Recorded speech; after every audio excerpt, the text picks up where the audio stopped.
Welcome to the Power Positivity broadcast. I am Dr. John Gray, your professor of positivity. And guess what? Class is now in session. I am looking forward to this next conversation that I'm having with my friend, Mr. Stephen Williams. And when I tell you, the brother has a story. He has an energy that's infectious, and we are going to go ahead and we're going to dig in. We're going to go ahead and have a good conversation. And by the way, the brother got some good news to share, and I can't wait to have that conversation with you as well about that. Even my dog Marley's excited. Listen to him. So let's go ahead and let's get into it and let's make this happen. I'm going to bring in my brother right here for one moment. Here we go.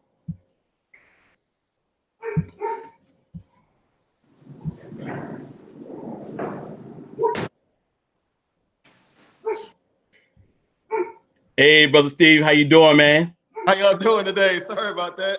No problem, man. How's it going?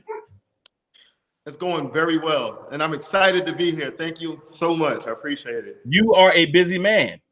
You're a busy man. No, I'm gonna put that back on you. I usually read the bio before I bring people on, but I want them to put a face to the bio because you got some things going on, and I want them to see who I'm talking about. Let's go into this bio. Stephen Williams is an inspiring, motivational speaker. Check. Writer, new author. Check. Entrepreneur and philanthropist. His new book is completed. And if you look at the background, the brother just had his book launch. Well, we're going to talk about that. And it is sure to inspire God's nations. As a college grad, education continues to become important to Stephen as he continues to soar as an eagle. That's scripture, by the way. I like that. However, he emphasized that college isn't the only place to attain an education. I know that's right.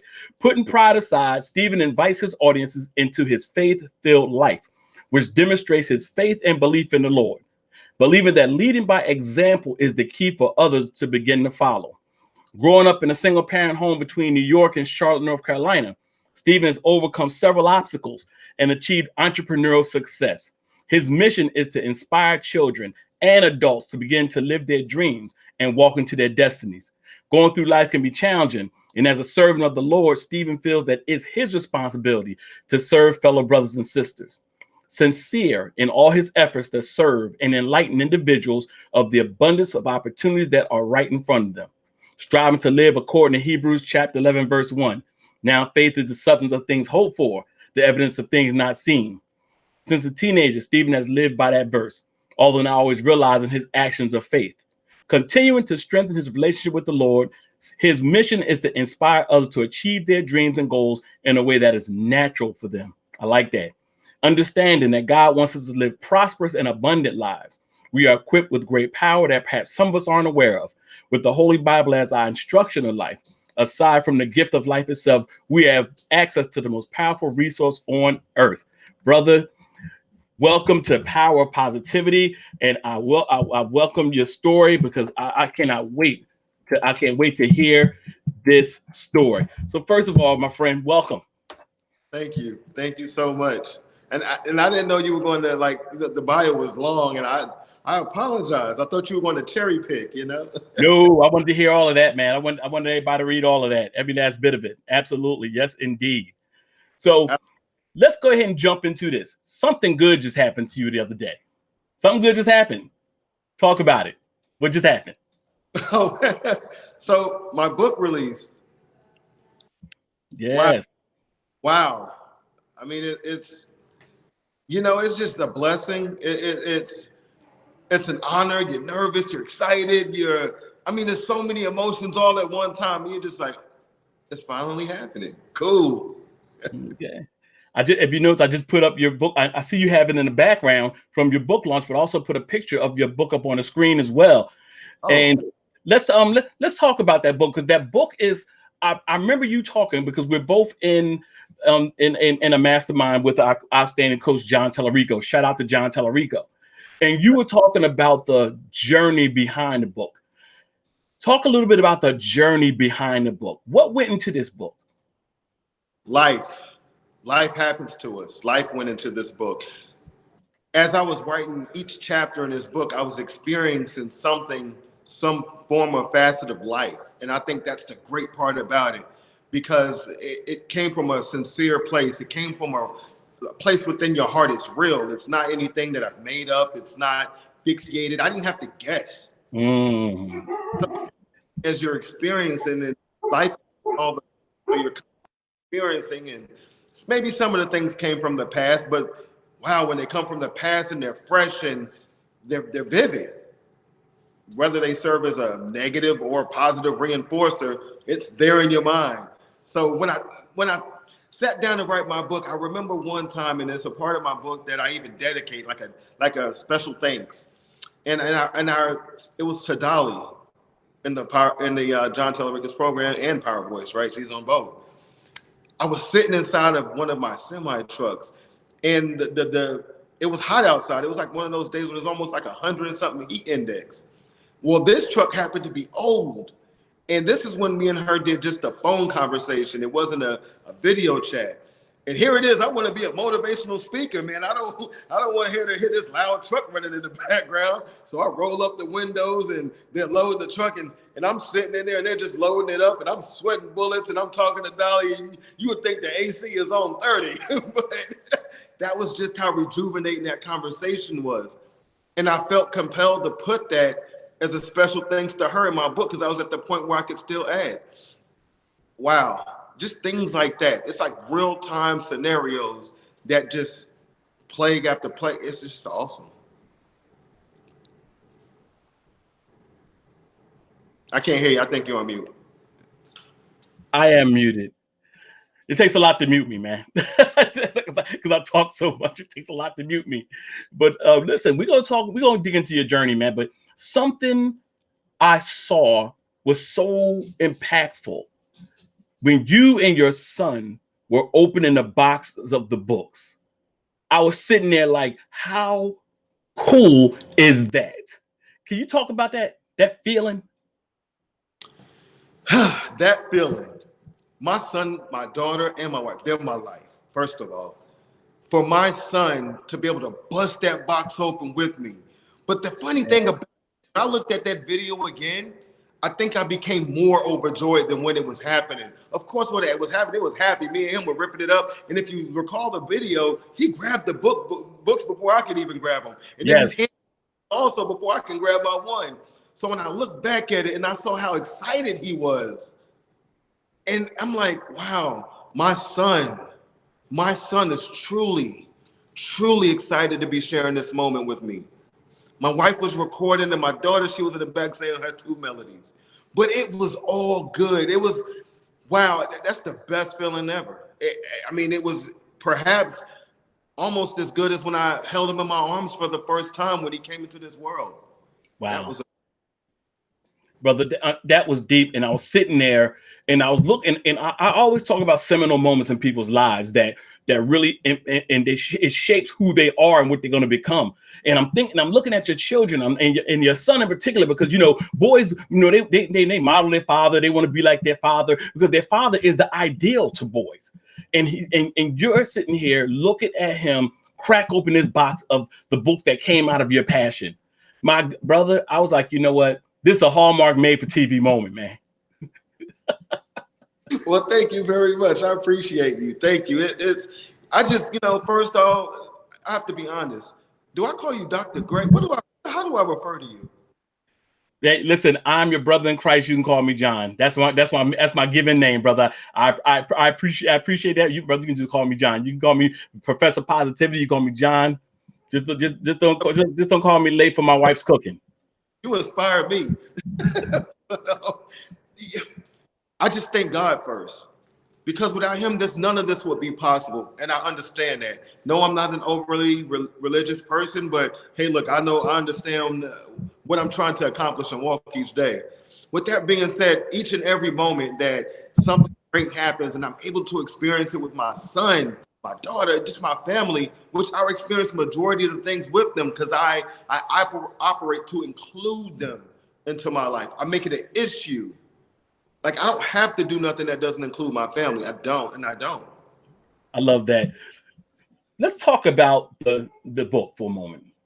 The title, because you when you said emerge, and I remember you talking about in our session how that came about. Talk about how even the title came about, and then talk about what the book entails. That's a great question. I started thinking of action words, words that could explain my evolution, words that could, if I had one word and I can just use one word to say, this is how I came about. And I went through words and work, but emerge. Emerge represents my story. It represents me. I believe emerge represents each and every one of us. Mm-hmm. All come out of something into another place. We are, and that's where emerge came from. Yes. I hope question. Oh no, you most certainly did. Because now I want to circle back to your emergence. I want you to drill down into tell us a bit about your journey because I always say people look at what they think the accomplishment is, but they don't see the journey behind it. So talk a little bit about who Stephen Williams is, how did he get here, and where did he come over and through to get here? That's very fair. Very fair. Stephen Williams is a guy unlike no one. I'm the same as everyone else. I'm nothing different. I have no special powers. I didn't come from a silver spoon family. Yeah, my dad did well for a while, left my mother, and then hard knocks, right? Real hard knocks. So I had to look at other guys and people and just kind of look for people to imitate and model. My mom's great. Yeah, we love our mothers, right? But sometimes a fella needs another fella, right? Because you're going to look at a fella to emulate. Yeah, absolutely. Right? So Absolutely. around my neighborhood, and so I've got the working guys and not knocking on anything, but retail stores at best were their professions, or maybe a security guard. And I will look at the other guys and they don't work. They got nice cars and clean clothes, and man, I'm tired of wearing my mama Fruit of the Loom t-shirts. The other dude, yeah, I know that's right. The other dude, yep. And so you come up in a way when it seems like you're just chasing money. That's what it comes in. You're just chasing, and we're no different from drug addicts at that point.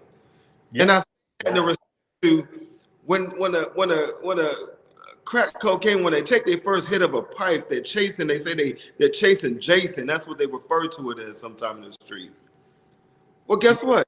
No different from any one of us when we're chasing money, because we're chasing a false perception.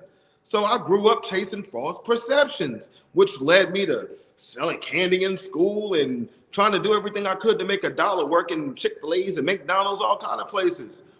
And I wanted to help my mother. That was the goal. And to provide for myself, at least she wouldn't have to worry about my stuff. Mm-hmm. And but I'm dealing with these little broken feelings inside because my daddy left me. He didn't want me. And that's what I'm thinking in my mind. I'm not saying that he didn't want me, but in my mind as a teen, this is what I'm thinking, right? So I start listening to all of the evil music, and I'm mad at the world and just trying different things. But one thing I saw from afar always, even when my dad did want to be bothered when he had time, I would see his business activities. This man did comedy shows with the well-known comedy shows stars we know today. D.L. Hewley, Bruce, Gary Owens, A.J. Johnson from Friday. I've met all these people through him. Wow. So, but then I would go back to my life of negativity in a dark place, and no one was positive. People didn't even like him. Not even my mom. My mom never said nothing bad. I would just see her cry. But other people was like, man, how your dad doing all this and y'all living here in this place? Infested with roaches, and how is that possible, man? So all this stuff built up inside of me, and I always knew I wanted more. And I would just gun. I done went to so many different schools and tried different businesses, and I started my own businesses, doing flea markets as a teenager that I did learn from my dad, right? And I would go to school selling candy. I would just do anything I could to get my hands on $1 at an early age. So this stuff, it's always been embedded in me to work. But then, times would come where when I found out that I had lupus. That's what they tell me I had, right? That's what they say. Wow. Okay. That's how I refer to it. That's what they say. But when that hit me, it's like I kind of went into like a mediocrity mode.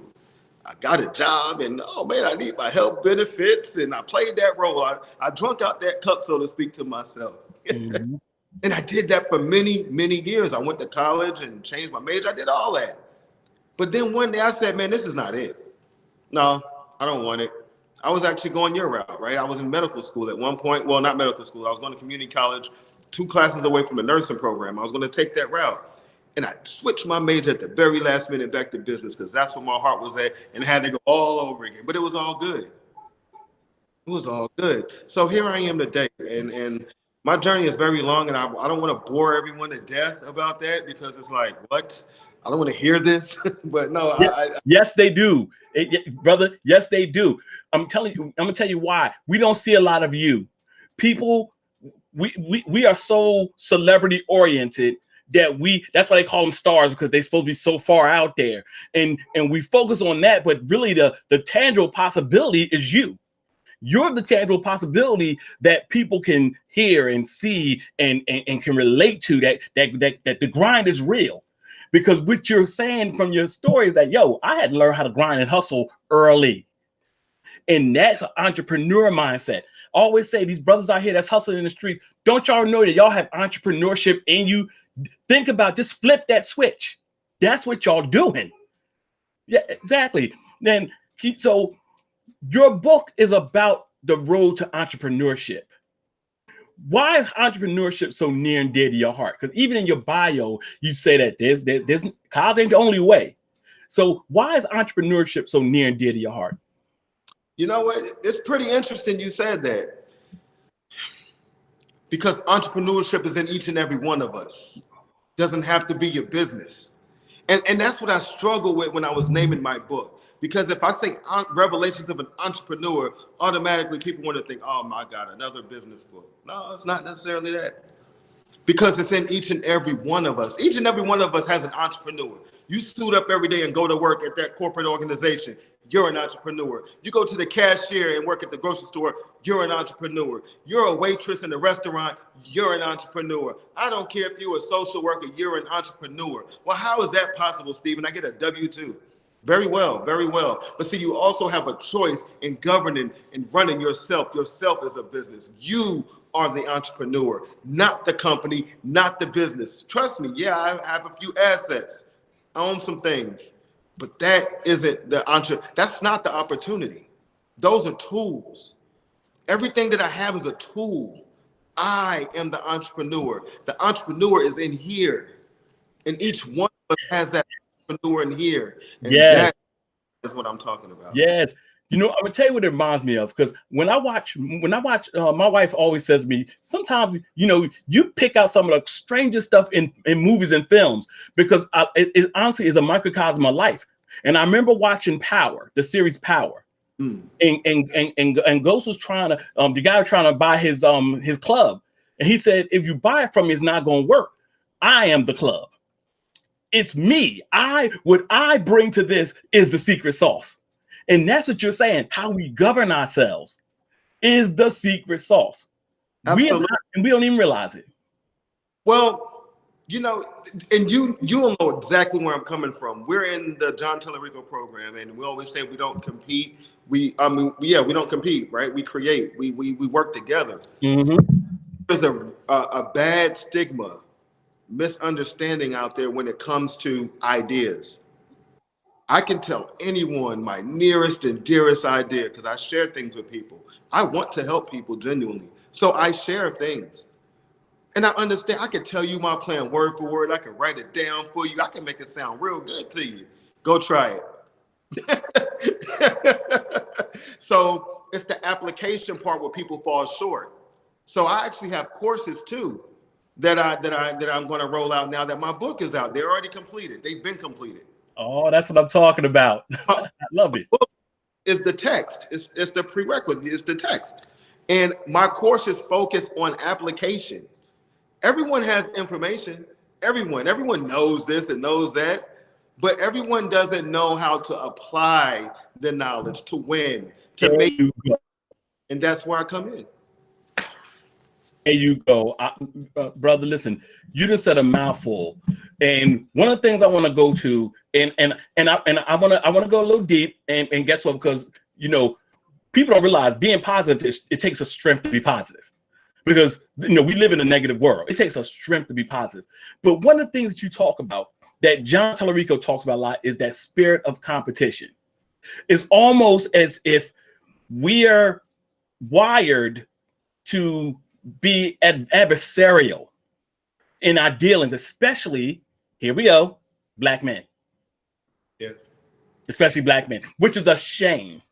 But it is the truth. Have you experienced that spirit of competition where you're just trying to just work with somebody and you just get a vibe saying, nah, this ain't cool? All the time, brother. All the time. And if I would say every day, but I don't really work with people every day, on things. I even get that from people who work for me, maybe sometimes. And that's weird because sometimes people have a hard time seeing you as the boss and they are your brother, right?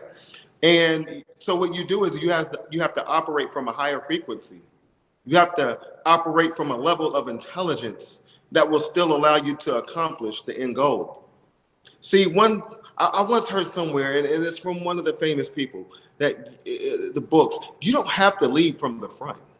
You can be more effective leading from the back. That shows true power. That shows true ownership. So people in my run around with the chip on their shoulders and got to use all the big words and let everybody know who's in charge and they're the boss. You're showing me that you're the smallest elephant in the room. But see, that comes from a place of wisdom. See, I don't have to worry about what you say because I know who's cutting the check. Exactly. I know whose names got the invoices on them.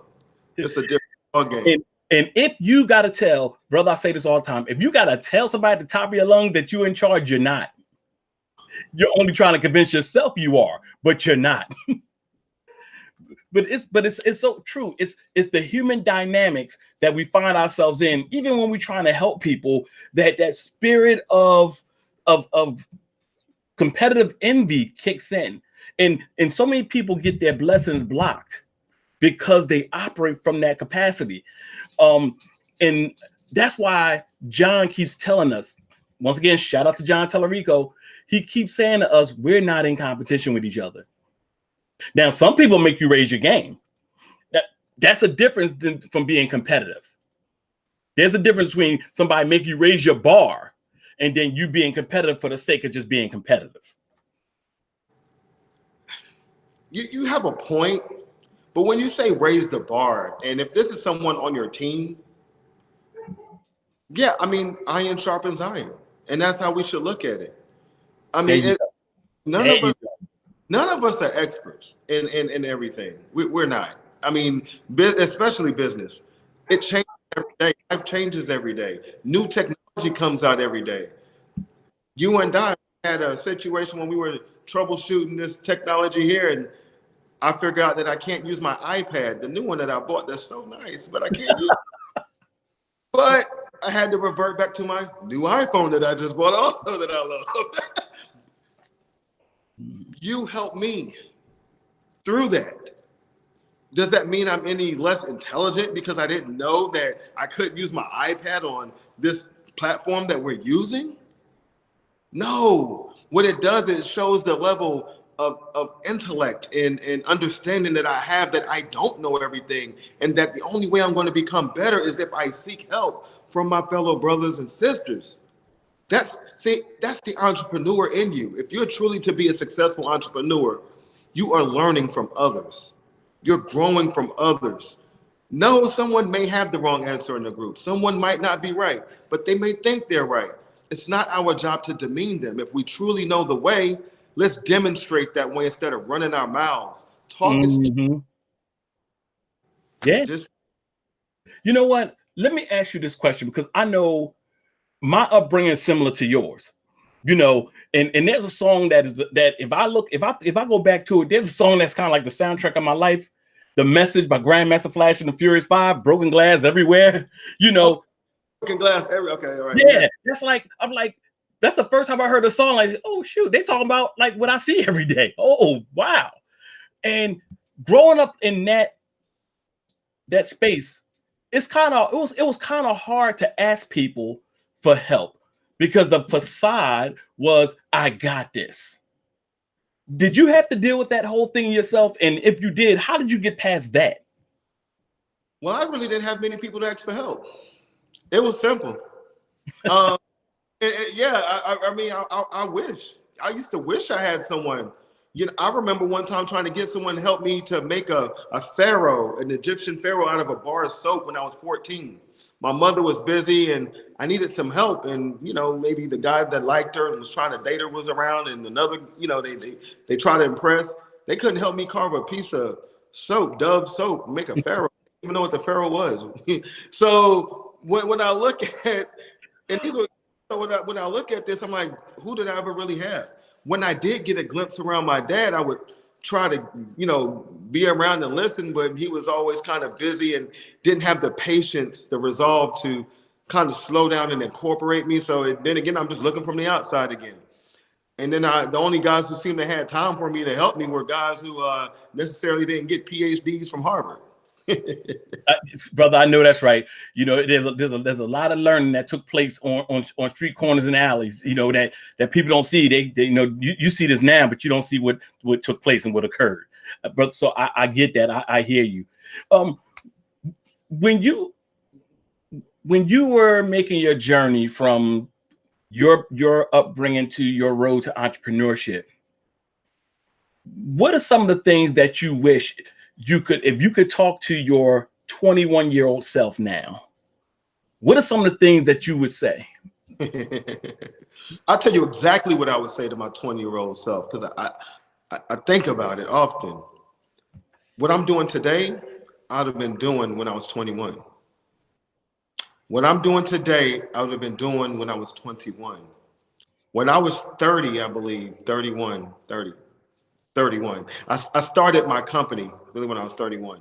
I would have started that when I was 21. Mm-hmm. When I was, you know what I mean? I would have done Yes. things sooner. You know, I used to often say I would have went off to school, to a 4-year university. Why? Well, I wanted the experience. You know, I had some friends that went to school and they looked great and they didn't have to work as hard as I had to work, and school and studied. And but I didn't have my mom. You know, she didn't have the funds, but maybe I could have found the support, right? And that's that whole knowing doing gap and not wondering about the how and just put it into the universe. We didn't have money, so I would have been able to get a full scholarship. I mean, a Pell Grant. But me being caught up with my ignorant thinking and that street way of life, and we don't have, and I end up wasting years working little $9 and $10 hour jobs, $8 hour jobs, and being all kinds of stuff when I could have really just cut straight to it. But I also appreciate my entrepreneurship endeavors I was able to do, even though when I had little jobs and stuff like that. And I said little jobs because I always kept my entrepreneurship opportunities as a forefront. My attitude was, I don't really need this job. Now, I'm not saying that was the right attitude. As I got older, it changed. But in my 21-year-old years, it didn't matter because I knew that I can go to the flea market and make more money selling sunglasses. Yeah. Yes. Than I can working a $400 job a week. Mm-hmm. I know that's right. So really, your job holds no weight. So as soon as they get slick, I'm out. You know, because you saw the possibility in what you could accomplish. It wasn't based on somebody else's perception of you. It was your own perception of yourself. Yes, there is no future in a dead end position. I'm sorry, newsflash. And it's kind of like, if someone's in this position watching us, understand that the supervisor has someone telling him what to do. He's not the decision maker. They're telling you what they need you for a role. They don't need you to think. I remember working in warehouses and I'm doing line jobs and I'm labeling products. And I had this, why don't we do it this way to be so much better? You know, oftentimes at the bottom, we have ideas. We're brilliant. And we feel like we're smarter than supervisors. We are. Because we see the ground operation. Most of them have never worked at the ground level. And that's why the best supervisors, managers, owners are people who come from the bottom to the top, because you experience all levels, so you know how they operate, right? Yes. So, relation with that. Yes. You know, I'm going to ask you a question. I want to kind of because your journey is admirable, and a lot of people can relate to what you're saying in terms of their aspiration. But I know this is something I experienced as well because I'm the youngest of nine, and let's just say that two of us pretty much did something that and did you have to quote unquote leave people behind and leave them where they were in order to make your own dreams come true? Yes. Yeah. Did you experience some survivor's remorse? No. And, and that know me, No. because look, it's like this. If I want something and you don't want something, what are we talking about? I remember my closest buddies can tell you to this day, even if they hate me and don't want to talk to me. I always told them one thing: always keep the business straight. Always keep the money straight when we do business. People say friends can't do business. That's not true. Because I'll do business with you, but keep my business and my money straight. Don't mess it up. Yes. Because at the end of the day, we're trying to get somewhere. And see, people get sidetracked real easy when they start making money, or you have a vision and they don't have. The feelings get involved. And then they become like somebody can work for you and you're paying them well. But then they see other opportunities that you're involved in and they start counting your money. I noticed that really only tends to happen with a certain group, demographic of individuals. That's Yes, how I see that. And it's sad.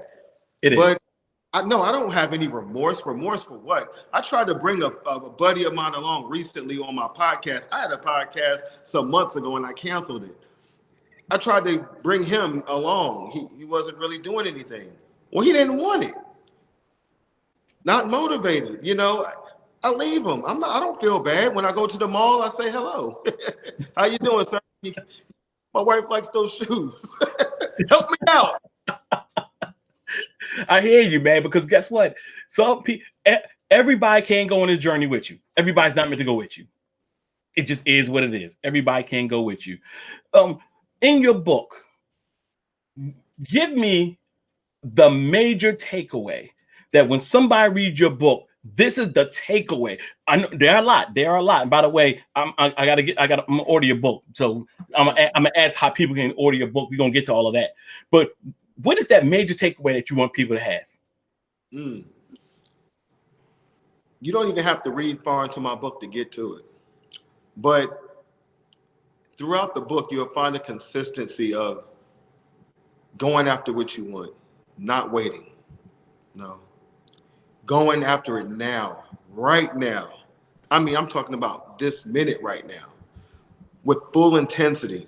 Some people will look and say, well, the time is not right. I don't have the money. Yes, you do. Do it with what you have. Do it on the level that you can do it. And trust me, God will make a way, and a way will happen for you where you'll be able to do it to the level that you're wanting to do it. One day you will wake up and you won't realize it because you're going to be hustling. Like right now, people don't even realize that they're really accomplishing their goals and dreams. They're on the way. But if they look up for a second, come up for air, because sometimes we can be swimming underwater too long.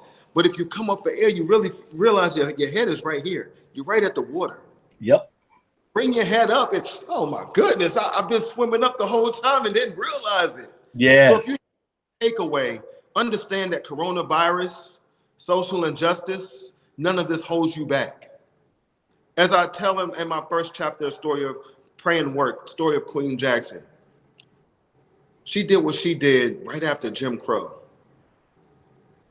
During times when, the segregation laws might have been enacted, but did people really adhere to that? As we know, right? And I love all people. And that's the only how I'm at where I'm at today. I'm not here today because I'm only shot black, and you can't do it because that's not how the world is made. We all need each other. Every demographic, race, creed, we need each other. As the world becomes more global, we need each other. Yes, we do. And that's it. So if you start now, and everything is going to require work. I'm talking work. There is no such thing as creating something and letting other people do it. And this is something I have a problem with. It burns, it's under my skin. And Dr. Gray, you hit a nerve, because people often say, I want to sit back and let other people do the work, right? They want to just sit back and delegate. It looks good and it sounds great. Yeah, I do have my days when I delegate, but understand that I'm also up 2, 3 in the morning and I get my hands dirty. I just told everyone I drive a truck sometimes. I don't do it all the time, but I have to do it. It's a part of my business. Now, is Yeah. that the business that I love? I know I don't like driving a truck, but I understand what it does for me and I understand what's necessary. So if you have a takeaway, be willing to do the work. That's the only difference between you and a successful person. Not saying that you're not, but it's work. Work. They're just willing to do the work. They're not smart. That's it. Brother, I remember when I used to work at a job development program for at-risk young people aged 18 to 24. And I would always have this conversation with them, and they would tell me, I want to own my own business. I mean, nothing specific, but I just want to own my own business. And my thing is, what are you willing to do to get there? And what are you willing to do to maintain it? And what are you willing to do to make it prosperous? Like, how far are you willing to go? People think that entrepreneurship is though I can lay in the cut and just make this money. No, not at all. And you said a mouthful, man. You got to put that work in. You really got to put that work in. So tell us where we can find your book. On my website, you can find the print copy. The only place you're going to find the print website, and that's because I own my own publishing company, and I sign myself to no one, so I actually give people deals now, right? And I signed a distribution deal. That's the only thing I did. I don't need anyone to buy 1,000 books. I can buy 1,000 books myself, and that's what I've done. So the print copy is on my website, inspired with a D, so inspiredbystephen.com. That's where you can find the print version. If you want the ebook, which is out there on Amazon, it's on iBooks. If you go to bookbaby.com, it's on bookbaby.com, and I believe you get a format that may not be offered on Amazon and the others. It's like a PDF. So bookbaby.com, Barnes and Nobles, and it's on like some other platforms also that I don't even remember. The list was long, but those are the 3 majors. If I had the 4 majors, if I had to name some for the ebook. The audio version, I have to hit the studio, and I plan on hitting the studio soon to get the audio. I'm gonna record it in a recorder like the record artists do, and it's gonna come out really nice. I have a great concept for that. It's not going to be like your average audio book either. It's going to be, hopefully this is a different dynamic, and I don't want to spoil it. Brother, first of all, I am so glad that that you're on here, because first of all, great minds think alike, and you're inspired by people who are really making things happen. Because guess what? I also own my own publishing company, and I get the books myself, and I sell them on my website. Thank you, Amazon. I hear you, but guess what? I'm a grind on this end. So that's that entrepreneur mindset that you got to have. But I really love your focus. I love your focus. And when you said you're going in a recording studio and record the audio, why is it important? Because I remember I bought this book, right? I bought this book by Steve Harvey, and it was an audio book, and I'm ready to dive in because I'm thinking I'm going to hear his dialect, his voice, and I'm just hearing some dude, and I'm like, it didn't have the same effect. Why is it important that it's in your voice? To be totally transparent with you, I had a young lady who I was going to do a deal with. She was going to record it for me in her voice. I had several people in my marketing around me in regards to marketing, and even some that didn't have anything to do with business tell me, Stephen, that book needs to be in your voice. It was the hardest decision, perhaps, because I had already made the deal with this particular young lady. Dynamic woman. She's awesome. I actually have a passion of love for her. I wanted to help her. And I want to still work with her to this day. But one of the hardest calls I ever had to make in my career, the call that I had to make her after I already negotiated everything with her, how much I would pay her, getting her here to Charlotte and putting her in a hotel, we were getting ready to order the airline ticket, and I had to pull the plug. I asked her for her forgiveness. And I understand maybe sometimes in the heat of the moment that we may have emotions and anger, but I just want her to, if she ever did watch this, like I truly, truly wanted her to do it. But I understood after hearing several people, and I had to think about it. I did understand that if I am to be a speaker as such, that book needs to be in my voice. And I do need to take the time out to do it because it will have that impact that I can bring, right? We all have impacts that we bring.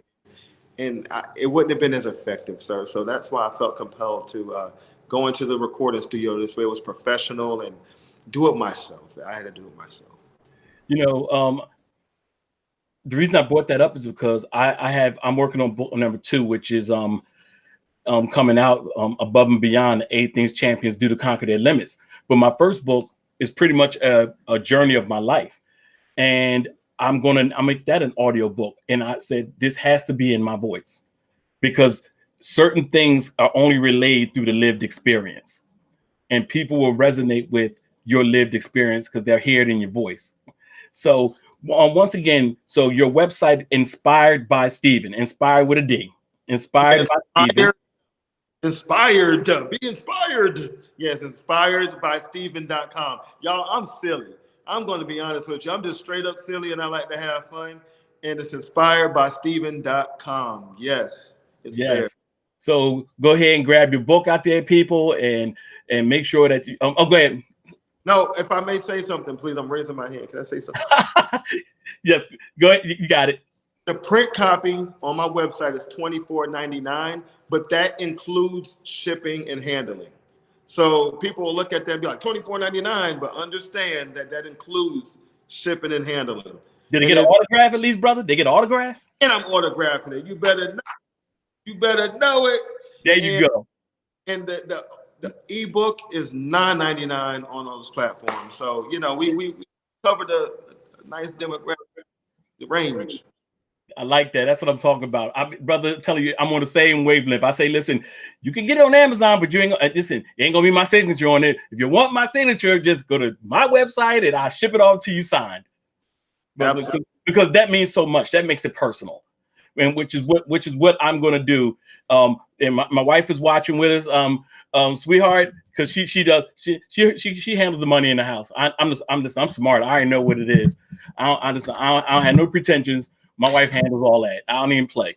So, sweetie, let's get that book, sweetie. Handle that for me, all right? She's throwing those hearts up. Brother, I want to say this, man. I want to say this because what I want to do is, one, I want to tell you, and I said this in our group the other night, that we watch each other, and when we say we help each other raise the bar, tell me how it felt when you saw that billboard. Brother, I can tell you how I felt, but brother, I was sitting here like, you know what? I'm getting me a darn billboard. I'm getting a billboard. I'm like, darn that. I'm getting a billboard. My boy got us billboard. I'm getting a billboard. I love it. I love it. You know, that is in the Charlotte on I-70 major highway, business executives and all kind of people pass by that place. I used to ride past that billboard some years ago. Wow. Perhaps around the time I was homeless. Yeah, in 2009. I had a job where I worked at a group home, taking care of people with developmental disabilities.